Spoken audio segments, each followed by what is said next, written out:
friends, good morning or good afternoon.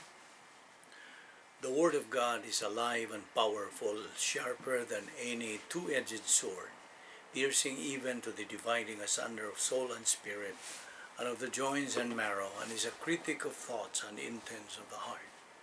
All Scripture is God-breathed, and is profitable for doctrine, for reproof, for correction, for instruction in righteousness, that the man of God may be mature, thoroughly equipped unto all good works. Study to show thyself approved unto God, a workman that needeth not to be ashamed, rightly dividing the word of truth.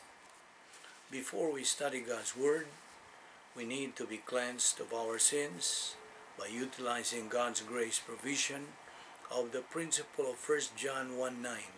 If we confess our sins, God is faithful and just to forgive us our sins and to cleanse us from all unrighteousness. Let us confess the sins that we've committed, like sins of the mind, sins of the tongue, and overt sins. These are barriers to the study of the Word of God. In fact, apart from utilizing the principle of 1 John 1:9, confession, we will never be able to be filled by the Holy Spirit. Hence, we will never be able to understand the Word of God. Why? The Holy Spirit cannot empower us. And why? Because He is the author of the Word of God, our only teacher, mentor. 1 John 1:9, technically called the rebound technique or confession of sin, says again, if we confess our sins, He is faithful and just to forgive us our sins and to cleanse us from all unrighteousness. And confess there, homologeo in Greek, means to name, to cite, to enumerate, to admit, to acknowledge, to confess our sins. Right after, instantaneously, we will be filled by God the Holy Spirit, and that's the moment we are ready to study and learn the Word of God. We are then ready to assimilate God's Word, Bible doctrine, the mind of Christ, 1 Corinthians 2:16. Therefore, let us pray.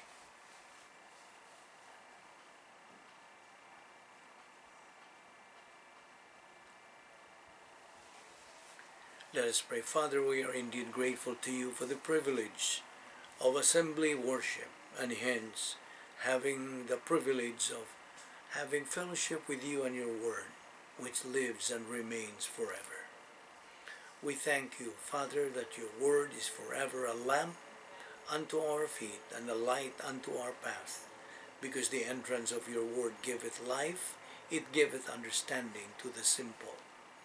And therefore, as we approach thee in the study of your word, we ask that you will open our hearts to the truth, that we may fulfill the objective of growing in grace and in the knowledge of our Lord and Savior Jesus Christ. For we ask it in His name. Amen. Now we are here once again, maybe morning in your place or afternoon in your place. We are here in good health. We are alert, with a clear mind, and alive, and kicking, all because of God's mercy, love, courtesy, and grace of God. We don't deserve it, we don't work for it, we do not earn it. Now, our topic for today is the unique spiritual life of the believer in Jesus Christ. First of all, let us establish the premise that God does exist.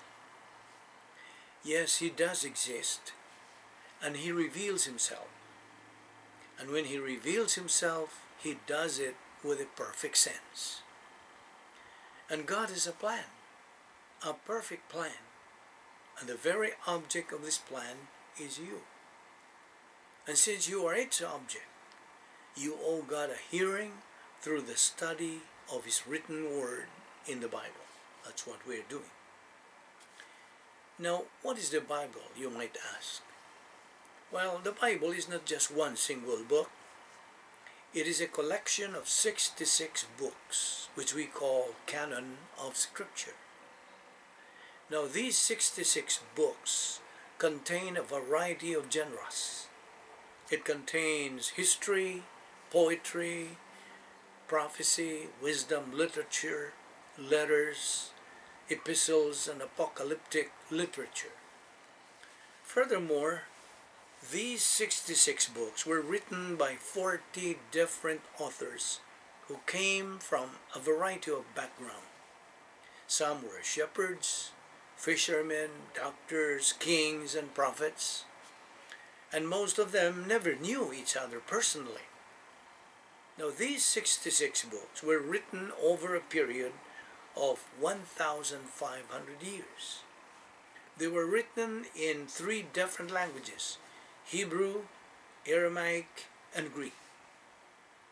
These languages are a reflection of the historical and cultural circumstances in which each of these books were written. These 66 books were written in 3 continents: Africa, Asia, and Europe. What's more, this collection of books shares a common storyline: the creation, the fall, and the redemption of mankind. Furthermore, these 66 books contain no historical errors or contradictions.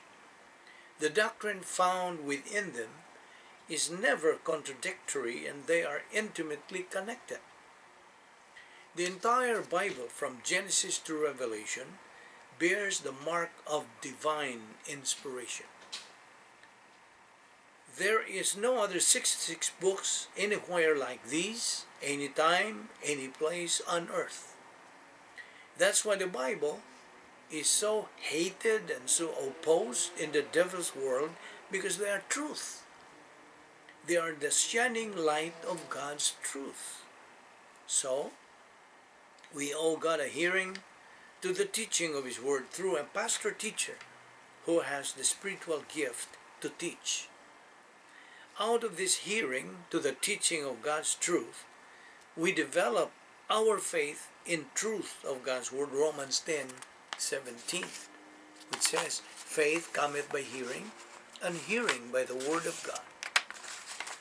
And as we advance and mature spiritually, we function with a faith-rest life with the divine viewpoint lifestyle.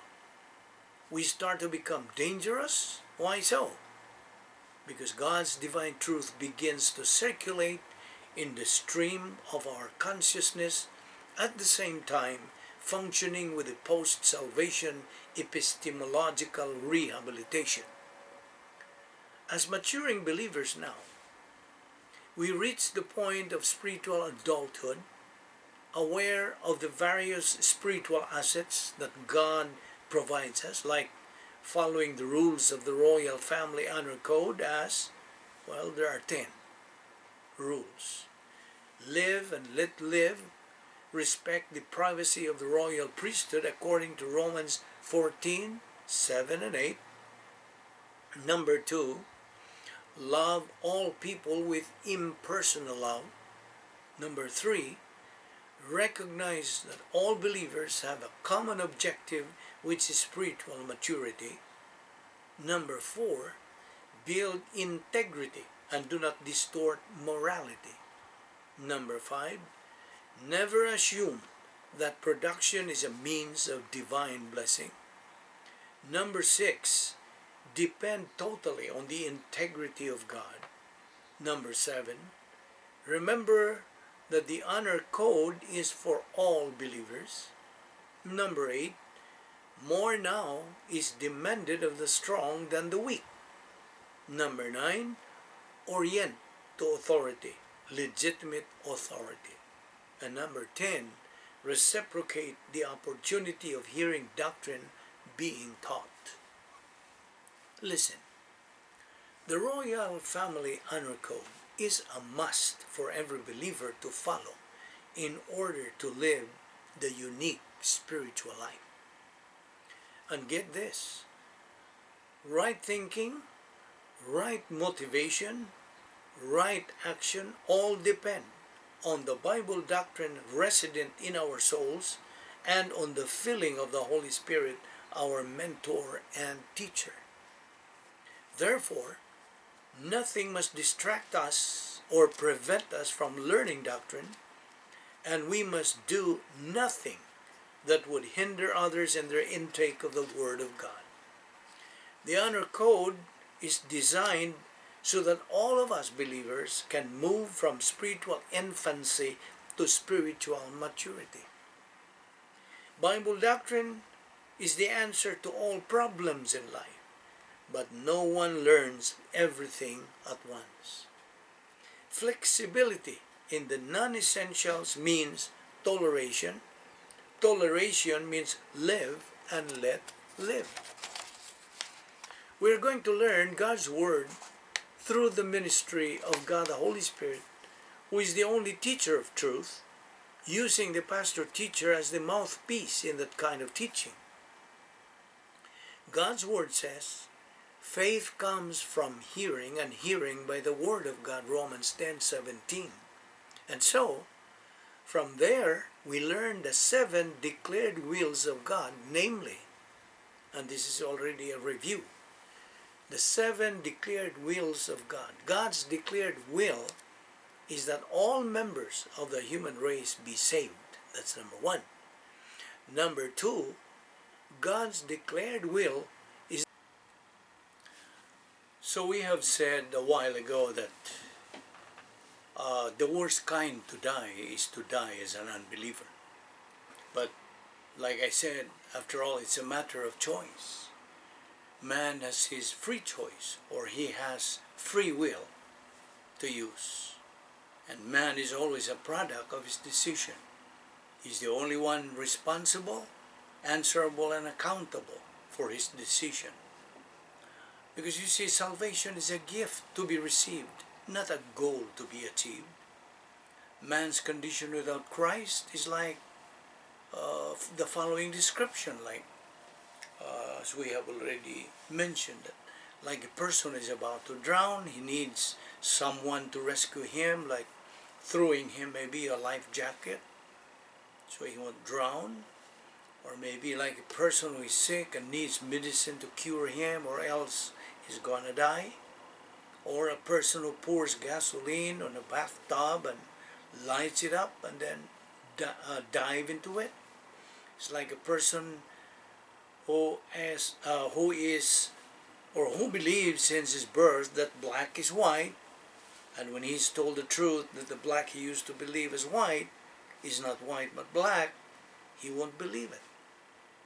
Now God has already a funeral plan for unbelievers. God even says it would have been better for this man not to have been born at all. You see, man desperately needs God. God does not need man.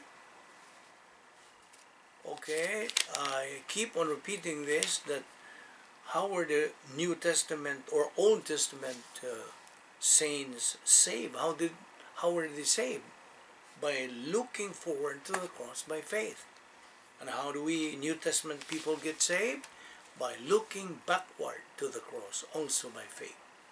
Every believer today is the church, ecclesia. And how does one enter the church? By means of Spirit baptism, Acts 1:5. And the mechanism is faith alone in Christ alone, Acts 16:31. Faith on the right object. And the right object is only the Lord Jesus Christ. The Lord Jesus Christ in the Bible is the only Savior, not the Christ in religion. You see, the Christ in religion does not save anyone. Religion is Satan's own making of a pseudo-Christianity. Christianity is a relationship with God through faith in Christ, the Christ in the Bible. There is no other mediator between God and man, only the Lord Jesus Christ, Acts 4:12, 1 Timothy 2:5. Actually, one cannot believe something he does not know, right? People who are negative to learning the truth in the Word of God cannot believe and apply any biblical doctrine they do not know. Therefore, he has got to hear the gospel first through an evangelist or minister or pastor before believing it. God's word says in Romans 10:17, faith cometh by hearing, and hearing by the word of God. You see, salvation is part of the plan of God. The plan of God does not fail. It works perfectly well in every member of the human race. In fact, the plan of God runs every individual person's life. No one can escape from it, whether we like it or not. Now, there are three major kinds or groups of people in this world, namely natural, spiritual, and carnal. Who are the natural?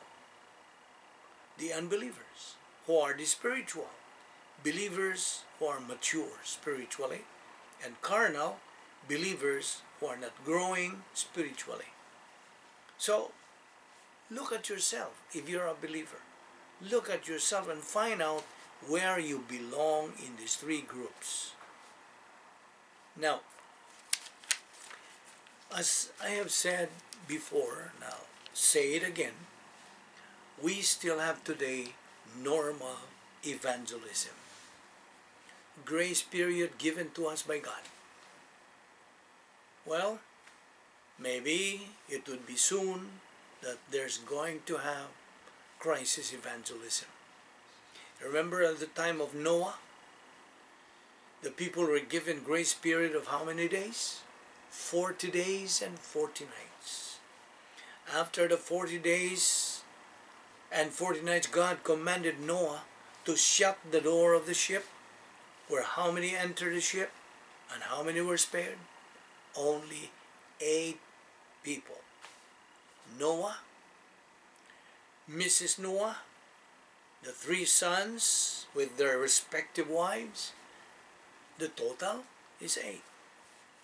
Now in Amos chapter 8 verse 11, God's word warns us that there's going to be famine and thirst for the word of God. There is going to be famine and thirst. This is a caution to the unbelievers as well as believers who have no interest, no desire to study God's word. Remember that we are right now in the grace period. God says what he means, and he means what he says. For you unbeliever, here is God's caution for you. Christ, or believing in Christ, is going to heaven. Or rejecting Christ is going to the lake of fire. So, for you believer, God's caution for you is study. Study God's word and believe and apply it and be a winner in life. Or else, when you reject the word of God, you have no interest, no time to study God's word, well, be a miserable person. So, choose. Choose, my friend. Use your God-given free will. Remember the principle, learn and live, or live and learn. Again, you have 2 choices to make, okay? It's not too late. Tomorrow may be too late, but God says, do not harden your heart at this moment. It's not late yet, my friend, that you can be straightened up as a right person, because God says, believe on the Lord Jesus Christ, and you will be saved. God is a God of second chance, my friend. He's just tapping his foot, waiting for anyone who would heed to his warning. Does that make sense for you? It's God himself who is saying that, not man. Let this be clear to you again. It's just a matter of choice, right? But whatever choice you make, it's only you who is responsible, answerable, and accountable to your decision. Do you understand that? And so, if you have not received Christ as Lord and Savior yet, this is the right time. With our eyes closed and heads bowed, let us close our service or our Bible study The scripture declares God in this manner loved the world, that he gave his only begotten Son, that whosoever believing in him may not perish, but have everlasting life. For God sent not his Son into the world to condemn the world, but that the world through him might be saved. He that believeth on him is not condemned, but he that believeth not is condemned already, because he hath not believed in the name of the only begotten Son of God. Jesus Christ went to the cross. He died for the sins of the human race. He removed the barrier between man and God so that man can step across into eternal life by trusting in Christ as Savior. And therefore, as you sit this morning or this afternoon with your eyes closed to assure you of privacy, you have the option right now of making the greatest decision of life, the decision that brings you everlasting life, deliverance from the wrath of God to come, the lake of fire. Becoming a member of the royal family of God, having righteousness imputed to you permanently, and that is the decision to trust in Christ as your Savior. To believe that he died on the cross for you is assurance of eternal life. That's the only thing that you have to do to get eternal life. And that's the only thing that you can do to get eternal life. You cannot do anything else. In response to the question, sirs, what must I do to be saved? The answer came back, believe on the Lord Jesus Christ, and thou shalt be saved. The way to eternal life is faith in Christ. Therefore, believe on the Lord Jesus Christ, and thou shalt be saved. Let us pray. Father, we are indeed grateful for the privilege of studying your word so briefly. We ask that you will open our hearts to these things, increase our perception, our comprehension of them, for we ask it in Christ's name. Amen.